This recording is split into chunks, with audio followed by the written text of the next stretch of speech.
Well, hello, everybody, far and near here at the Zoom call, our monthly Zoom Connect.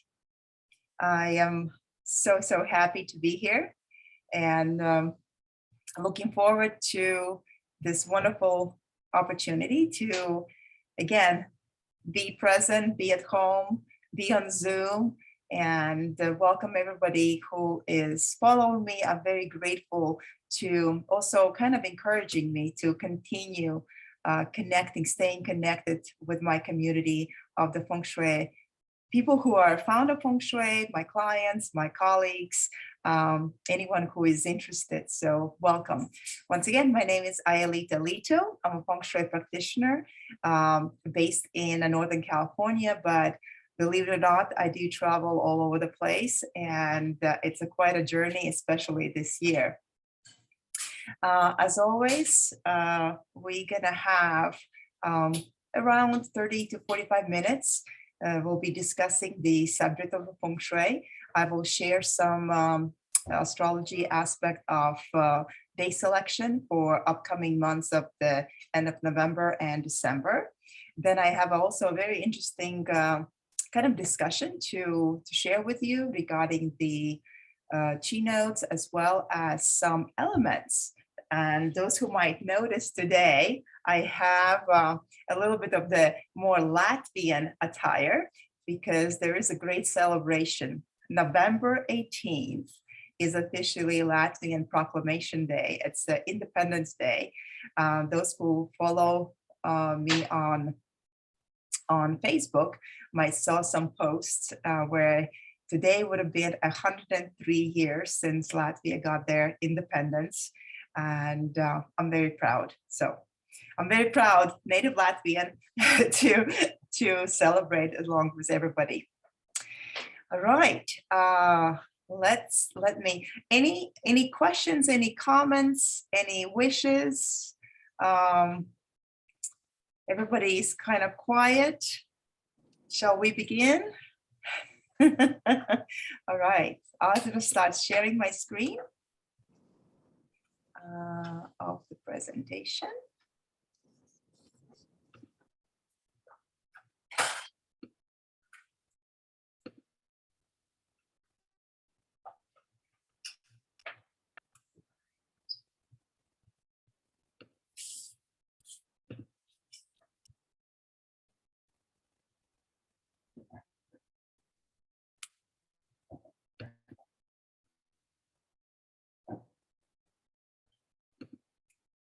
Okay, can you see my screen? Just thumbs up. Okay, good. I see Michelle is. Thank you, Michelle, for kind of keeping me. All right, there we go.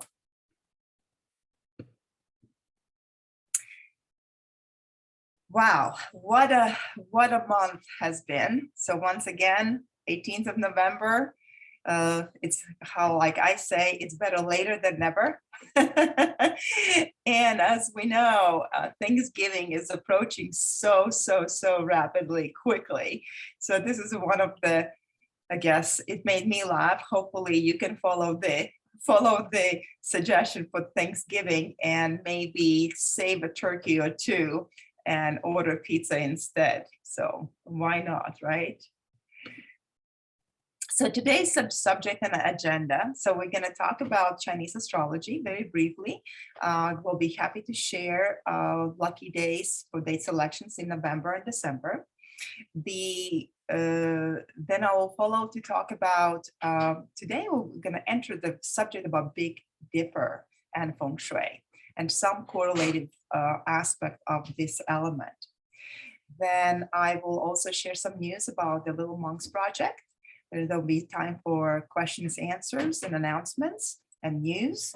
So the next Feng Shui Connect, it's going to be in December, and I am considering to inviting those who are in Northern California to come and join me for a special tea time, traditional Chinese tea at Santa Cruz Hidden Peak Tea House this month of December.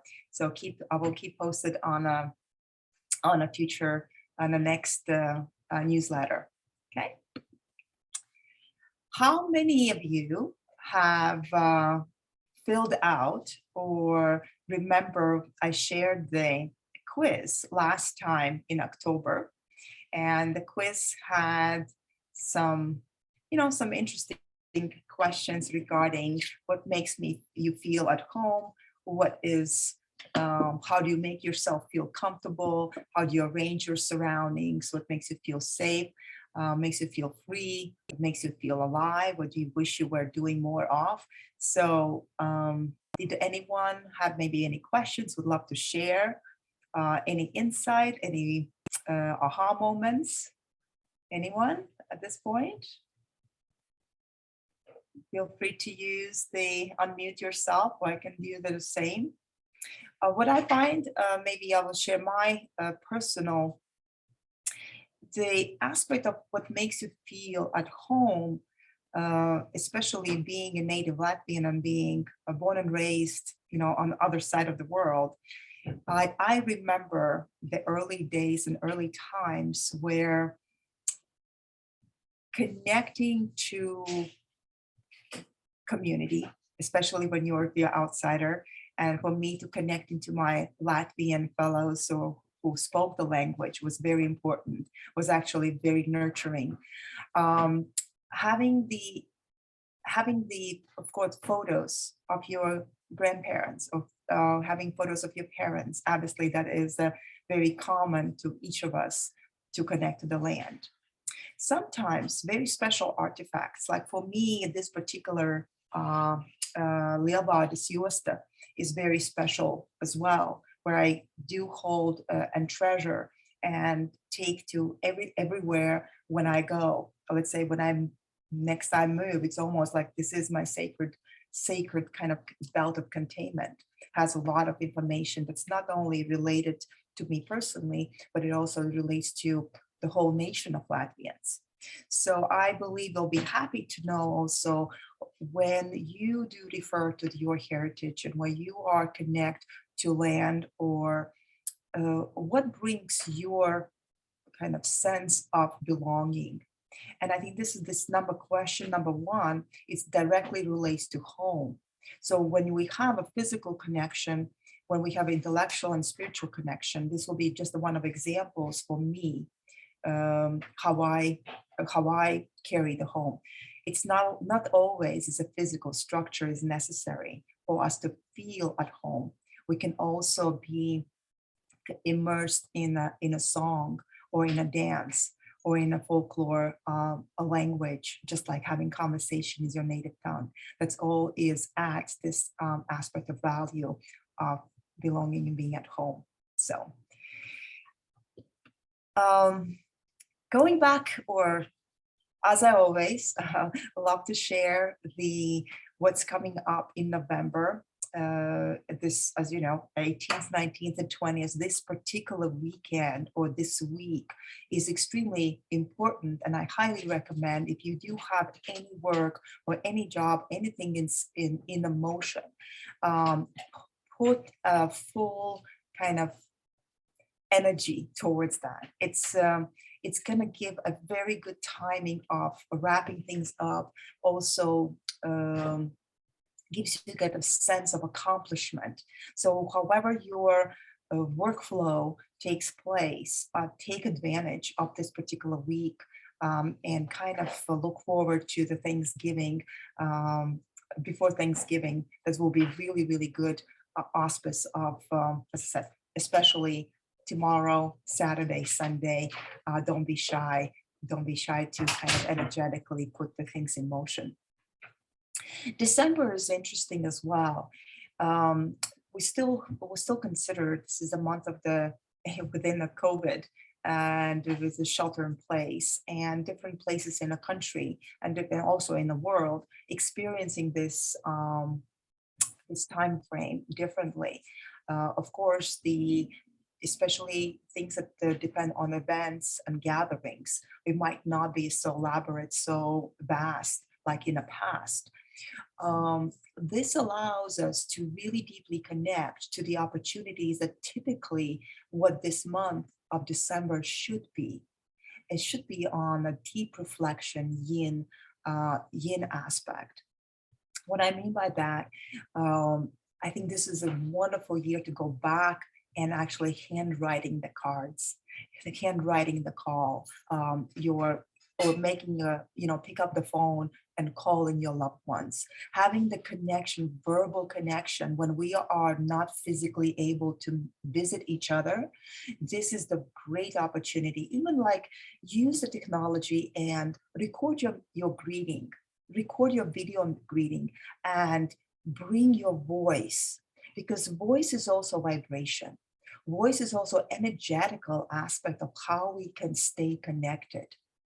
um, I do use a lot, especially this time for me personally. It's also hard because I cannot visit or see my mom right now, and I just realized by uh, text messaging is one, but as somebody who's not really so fancy, I would say, like my mom, with the technology, like a simple text message, just to saying a few words, I'm thinking about you, has made a tremendous difference in her daily life, or kind of dealing with the pressure. So if you do have anybody, even if it's someone that you don't know, and but you are still walking by, and if you see somebody's a little bit like a lean down, or like a little bit of the down, feeling down, cheer up, smile through the mask. Can you do that? I bet you can. Um, Interesting coincidence that the December 24th is the one of the days to avoid. And when I talk about avoid, it's not about a sense of like being, sheltered, the void. The void means be grateful, and void is not like starting a big project or being aggressive. The void is almost setting it back and really self-reflecting. So December 24th and December 12th, this upcoming month, and November 29th those are the dates that I would like you to be kind of be in a watch out and prepared by, not intensifying, just to go with the flow. Just take the day as it goes. Okay. Was there any questions, Yuan, or somebody else, or I missed it? No? Okay. All right. Good. Let's go to next. A little bit about the chi notes. As you know, that in a 2-week increments, that's something that we follow as well in Chinese astrology, and observing the influence of the current chi note. In a couple days, we're gonna enter it's called Little Snow, and that aspect, the moon will be.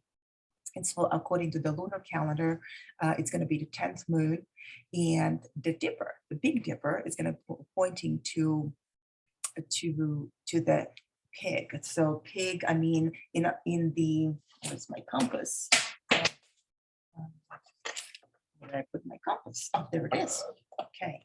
So just so when we're looking at the compass and where the trigram of the pig.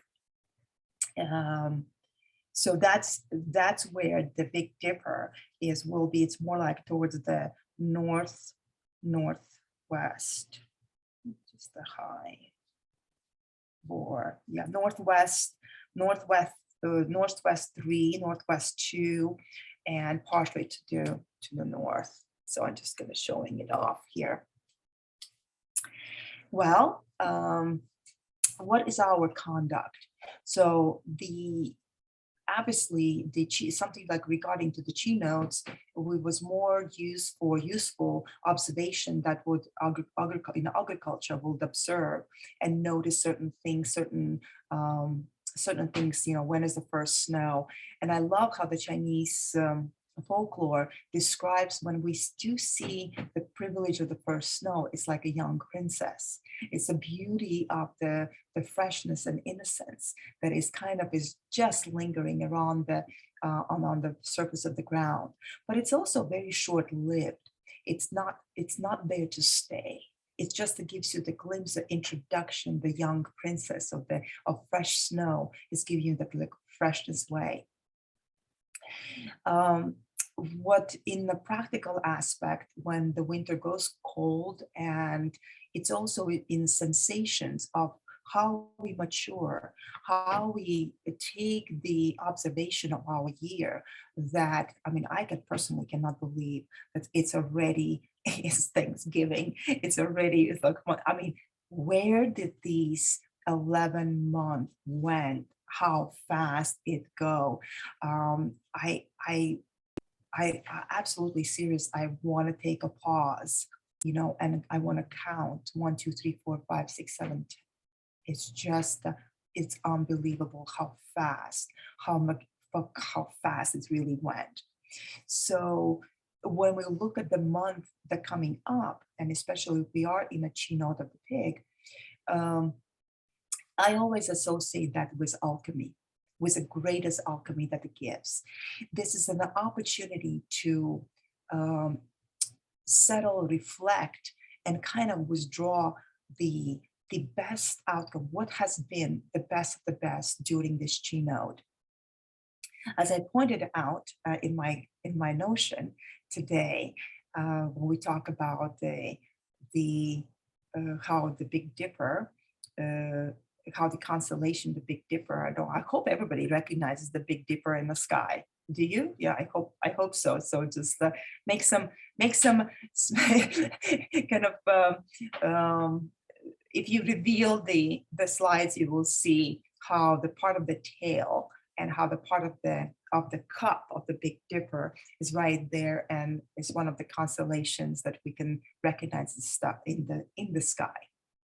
Hopefully, it's gonna drive your interest, and maybe I can have a question for you before I reveal my next chart, the next slide. Do you know, and you probably have heard or seen swastika, right? You have seen that the signs, or of course, swastika always associates maybe with the World War II and the Hitler. But when I traveled in Asia, when you go also to you notice the very similarity in the swastika, also where it's coming from. It has not been invented like very recently in the 20th century, but we can go back thousands of years back of this very sacred symbolism that was embedded. And I don't know how many of you, but as this, I want to kind of give you a little introduction, and those who do know, that might be a good review. But truly, any sign of the swastika, and specifically the sign of the symbol also, in our culture, in paganism, it was correlated to a cross of the fire, or sometimes in all the books is also correlated to the sun, to the sun. And when we look how the Big Dipper rotates and what's the position it has by moving, focusing on the northern star, it creates, sorry, I'm revealing too much, it creates this particular swastika symbol in the sky. And I don't know how many of you have even came across of that, but that is if I would point the first star of the Big Dipper of the cup and connect that to the northern star, then at every season of time, it has a different form that kind of creates around the sky.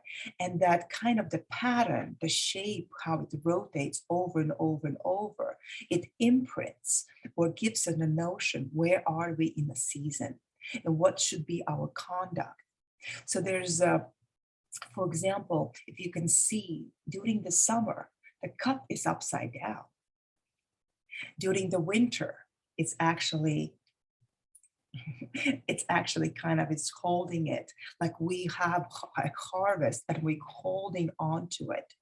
Towards the spring, we are depleting our resources and like a replanting. And all we can have again during summer, we don't expect the harvest to be already matured and became in our kind of to the fruition. That's why we wait for the fall to naturally dip and harvest and contain. So hopefully this type of image or this type of correlation that we have very strongly in Chinese astrology, that the system that I practice, the pole star, the Z way, the pole star astrology is based on a Big Dipper. It's based on these 7 stars plus the 2 assisting stars right there. And when I was traveling in Latvia, since today is also kind of a special day and it's a celebration of Latvians, I started to notice how powerful the symbolism is when you have a deeper understanding. For example, this was one of the local restaurants in Riga, and I was just amazed how the not only visually creating the light, and this is a symbol of, we call it in our culture, we call this thunders, but it also is symbolism of the sun or fire. And like how you bring even the, let's say, the chandelier and the bringing the light to this dining to this dining space was definitely bringing the extraordinary power and fruition. You know, it's almost like a reminder of a sense of that you I mean, for me, maybe because of the feng shui, but also finding the solution as the space, like how we can integrate such an element in such a powerful way when it's very not only appropriate, but it's also functional. I think that's what brings the really beautiful power of the in any symbolism. And I invite everybody to integrate your your personal connection to ancestry, your personal understanding of roots, where you're coming from, your personal experience from the childhood, or any memories that could replicate or imprint in a deeper level. The doorknob, for example, here is also it's a double symbolism of protection, as well as almost like kind of announcement, the bringing the light. So, any questions? I see what's my next. Maybe that's will be later, but Eileen, in Buddhism, the Buddhist wheel, yeah. Is the opposite of the swastika. So there's this is the way how you're looking from the sky down. It's a mirror of the reflection. That's why Buddhist temples will have a reverse, because the heavens are, when we put them, it's a mirror reflection. But the concept is the same. The concept observation is also is the same. So why I wanted to share this as example, because how we correlate information, like in feng shui in general, it gives you the opportunity to finding that is something. It's not just shallow. Like sometimes you see the swastika and think, oh, World War II, Hitler, or but then you forgetting that how majestic or how deep, and like it's kind of simple but at the same time connected and deep has been, and powerful the symbolism has been, not only in one nation but worldwide. And I can kind of also, I can see it like worldwide impact when you recognize the symbolism. It becomes also kind of, it generates chi, it generates the energy. And when we think about, well, if imagination leads the mind creates chi or generates energy. So sometimes it's like directly, can directly correlate to things that what do we do when when I engage with a client in a practical manner, right? As you know, I don't come to your space with the gadgets, with the trinkets, with the crystals or coins, right? We work with a physical space, but in many ways, we I ask and I reveal what is natural to you, what is the personal attachment to certain aspect or quality of your being in a space, right? What makes you feel good, and what is yours, what's personalized. And I think this is where um, I encourage everybody not to be with feng shui as just going with the rules and be very too strict, because feng shui is not something by the book. It is the like today's lecture when I was participating with Howard Choi, it was beautifully said. Like it's misleading when you think the feng shui is a sink, right? It's the we have to. It's not the one or the other. It's not the thing like a yin or yang. It's a relationship. It's a relationship between those two aspects. It's like it's not just the feng shui for women or for men. It's about establishing relationship between the female and male, bringing both in harmony. So when we look at the physical space, as long as there's the kind of, we can think about the space could be vast and big. Sometimes we can see we walking into the place that we might not really like, and it could be a subjective opinion. But we always consider how can we balance, what can we make it better, or we're sometimes also with driving with what is too much, right? When something is too much, it's not necessarily is good, right?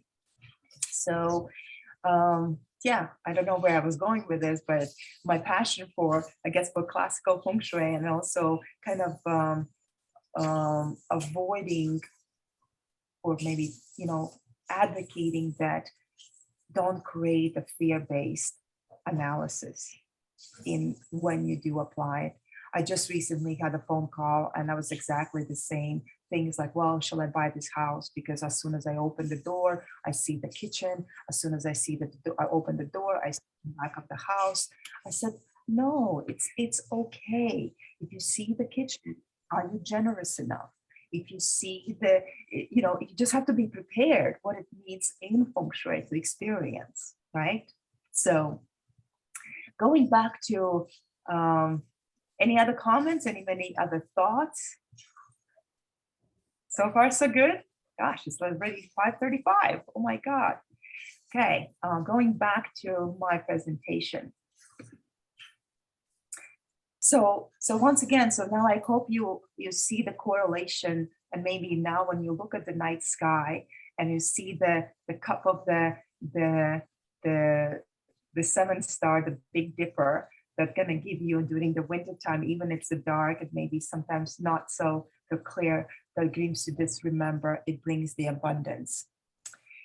And some news. I have been very busy in this year, especially, and I have been devoting a lot of hours into my studies, especially with my dear teacher, Sifu Jerry Allen Johnson.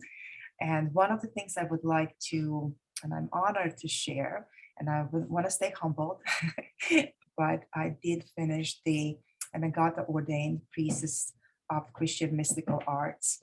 So it was definitely a very, very emotional and spiritually, I don't know even how to, I guess it could be put into two words, because we becoming more responsible, not just for our self-conduct, but also for the conduct in our physical environment, in our community, and in our, I guess, world. And hopefully this type of kind of commitment, it's just, there's no way back. When you commit you are in the energetical and the spiritual realm, it puts the completely different obligation. Um, Not because of the fame and reputation, but for just the sincere kind of heart and mind kind of harmony, I guess. So just wanted to share deeply that it is a very intimate experience. It was very special, and being among another 30 plus priests and priestesses at the same time, it was the honor. And I believe no matter what happens in this world, we have an amazing community and a spiritual realm. So there's no room for darkness because we are light beings. And as long as I live, I want to empower everybody that you have to believe to the light, because that the light versus all the shadows, all the neglects. And so, yeah, be my follower to it. I also super grateful for Little Monks project. It's still going on, and on my website, please visit. Last month we have sponsored 10 large rice bags. We definitely fulfilled the month of the October and partially November kind of agenda. But I'm still encouraging. Please keep supporting me and helping me out. The winter is very rough. I'm right now picking up. I'm creating a large package, large box for our Bhutanese priest, Bhutanese monk for Sanjay, because he is becoming a father. And I believe, it's my belief, I believe my teacher Lu Ming is going to be born.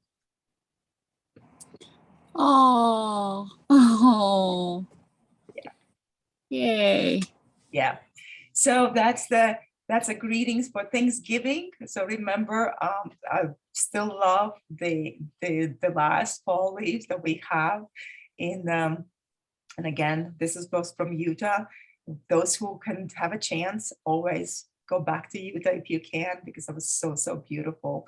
And this is my connection, my phone numbers and everything else. And I would love to know what everybody else is up to. I'm going to stop sharing right here.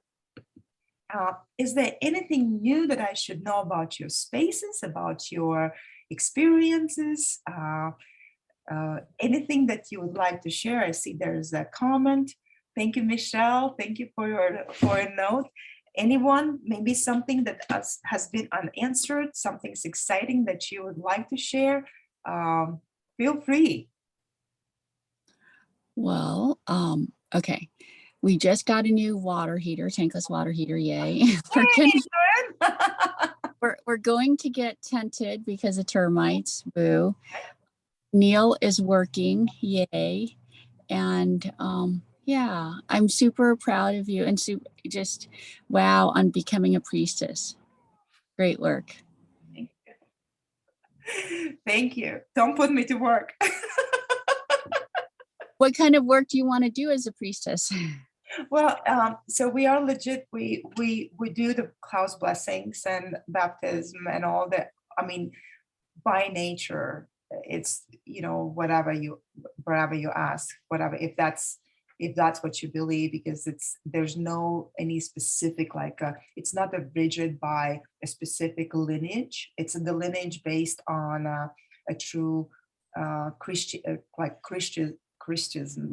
but before it's just really goes to generic to the light, to the bigger universe, to the God. So that's why either you're Buddhist or Taoist, you are in the same pool of the light. So just a different interpretation. So yeah.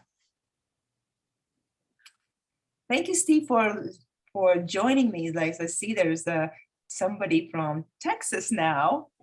And Michelle, how are you doing? I have two Michelles. Okay, Michelle, go ahead. How is your year?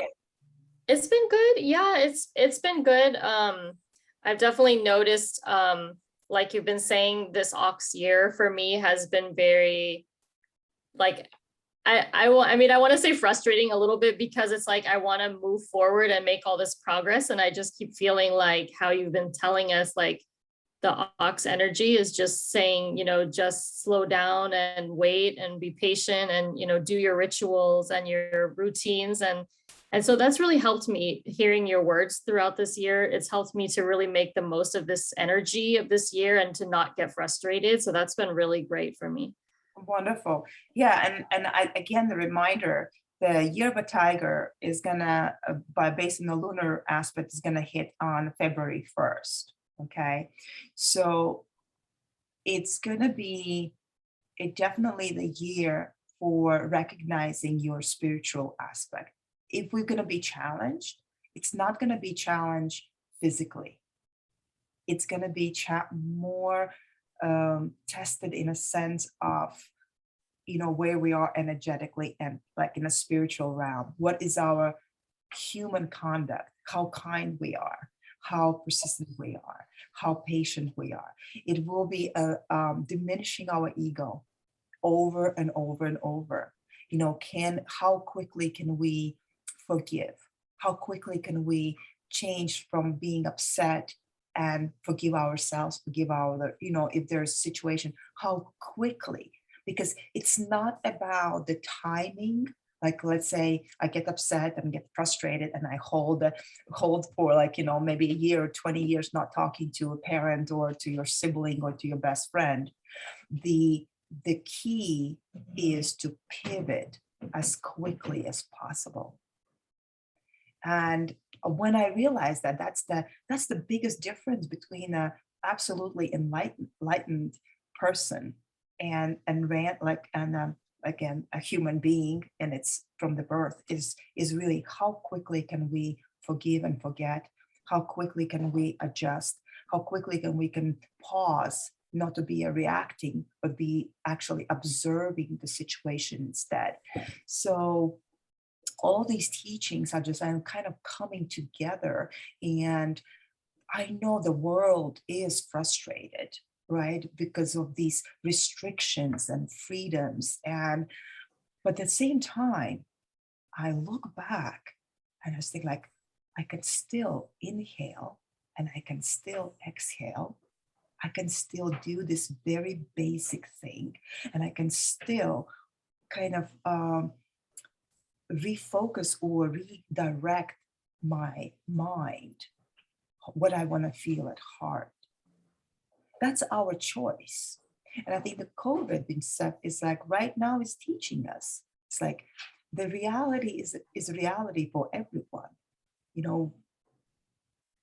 What can you do better? What can you do better is smile whenever you can. Today, I also saw somebody was saying, like, we should be hugging each other with the ones who we can at least 20 times a day, and holding one hug for at least 20 seconds. Like, can you do that? It's like, when I was giving a hug today, it's like, I had that in mind. I said, that's our human connection. What else can we practice? Obviously, the next 5 to 10 years, looking into, how the new world is going to be presenting itself, we're going to be missing a lot of physical connection. The COVID time is introducing us to this kind of potential artificial intelligence way of, responses and waiting on the calls, not having a live person, maybe even not seeing a doctor. And, it's going to be pivoting. It's going to be adjusting a certain, like, a human behavior in that sense. It's almost like a preparing us. So is it good or bad? It's neither. It's just a kind of that type of reality. It's a present moment. We can go back and think it's like, well, 100 years ago, not everybody drove a car. And 100 years ago, we did not have cell phones. And 100 years ago, we didn't watch TV. So So yeah, it's the very interesting era that we're living, and also based on a feng shui aspect, you're going to be start hearing a lot of things regarding the period 9, the feng shui of changes in 2024 and another 20-year decade. Please don't try to think about that you have to, because your house is not sitting or facing in a certain direction, that you now have to move out or go into extreme. Okay, feng shui is a living art. Okay? It's almost like, like our bodies, not everything is perfect. Okay, and because it's not perfect kills good enough. So I was thinking, if you have survived in your home for the last, let's say 10 or 20 years, I bet you're going to survive another 20. Okay. So again, feng shui should not be from fear, like being afraid of things.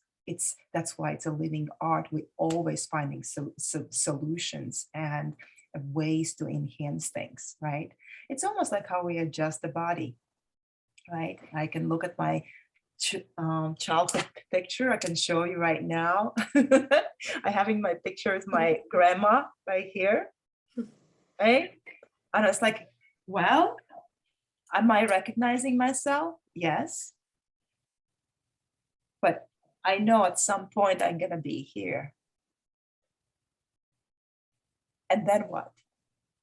So all we do is we build bridges, and feng shui is to build bridge, generational, also, from space to space, from your experience to experience. So anyway, it's been a kind of fun, almost an hour. Any other comments, any other questions, maybe anything specific?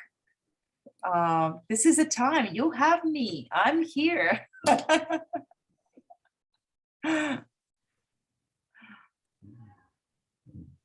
And Steve? yeah, I was going to say, we spoke earlier today, from California to Texas. Yes. And of course, we're looking for a place, we need to have the consultation, make sure, things, I mean, obviously, you get the inspection to make sure the house is structurally sound, but then, you get the other inspection to make sure it's positioned properly, shall we say.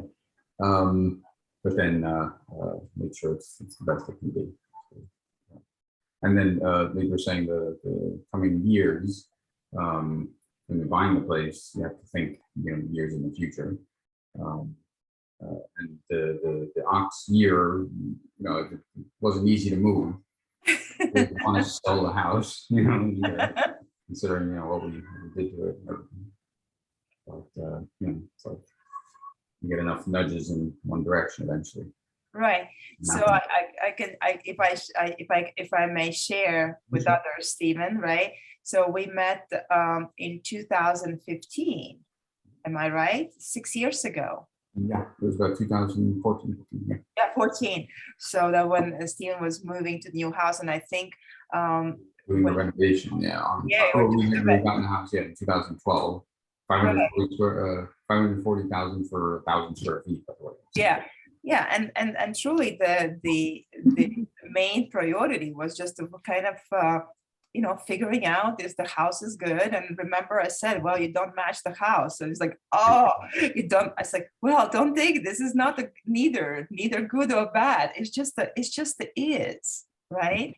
And I think the house has been very supportive, because where you're moving now, or moved already, right? It was timely. And when we look at your chart and understand that your characteristics, the ox was the best year to move, because something that's, as moving from one aspect, like is like settling, it's settling. It's like kind of building the ground up. And being conservative is your energy for the next year. The tiger year, water tiger year, and I will be posting and preparing for my Chinese New Year talk. Obviously, hopefully a lot of people will attend. But it's the main thing to remember. If you do have in your chart the sign of a horse or dog, it's in trinity with a tiger. Okay, so that means be conservative with your energy at this moment. So you still have a like kind of almost like have a take a one more nap, one more breath, one more like a relax. I wouldn't say indulge, but like a take a rest before your kind of Olympics game. You know, it's almost like put the brain power, almost stay in that Zen moment when you know you will be expected to generate energy, expected to generate chi. Okay, because you will be the tigers, horses, and dogs will be front runners for that particular purpose. So me as a monkey and a tiger as ours. So I have both in my chart, right? I will have to like redirect my conduct. It's not going to be about, you know, re-innovating or introducing something new. I'm going to stay consistent, continue what I'm doing already. And it's going to be more like, you know, deepening the projection, maybe, you know, like finally, maybe getting the school going, getting the, you know, first initiates. So there's a different reasons for us, but we, again, it's adjustment. You don't have to be afraid of things. It's just how you cultivate and how you use the energy, what's available to you. So we'll be happy to share that for the next months. So those who are in California, I'm just, especially in the Northern California, I will be hosting a tea ceremony in Santa Cruz. So will be at certain times are going to be published on my website, as well as on a newsletter. I will confirm with the tea house, and please be my guest to meet me in person, to give me a hug, to share the cup of tea. Those who cannot meet me, I will be hosting the Zoom call next on a December 12th. But watch out because it is a Sunday. And as you know, the family and events, it might be, again, a pivoting a day or two back or forth. So, but otherwise, yeah, that's kind of about what we can do with Feng Shui. And yeah, and the recording will be posted on my website. All the recordings you can see under the Feng Shui Connect archive.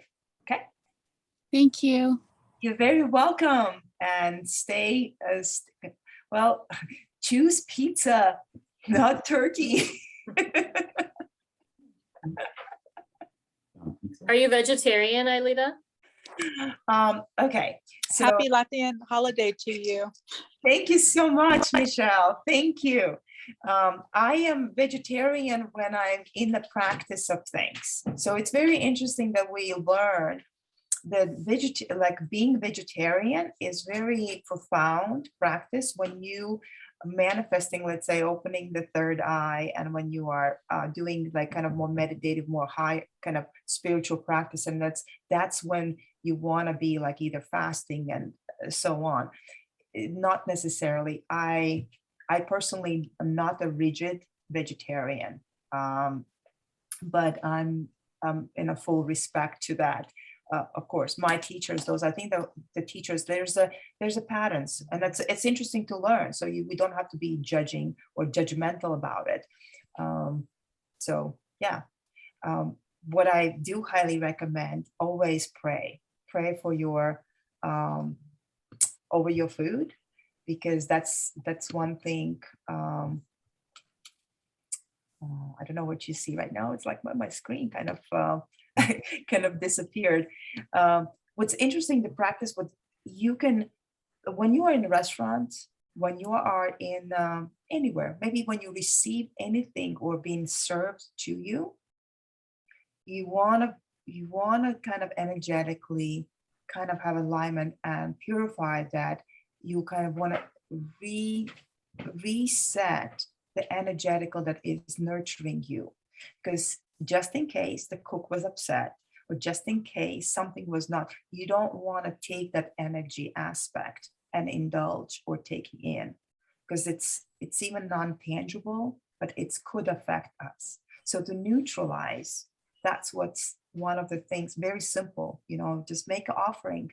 I'm most of the time, I lift the ball of my plate little bit off the ground and just offer and say thank you for food, for, you know, who harvested, who made the food.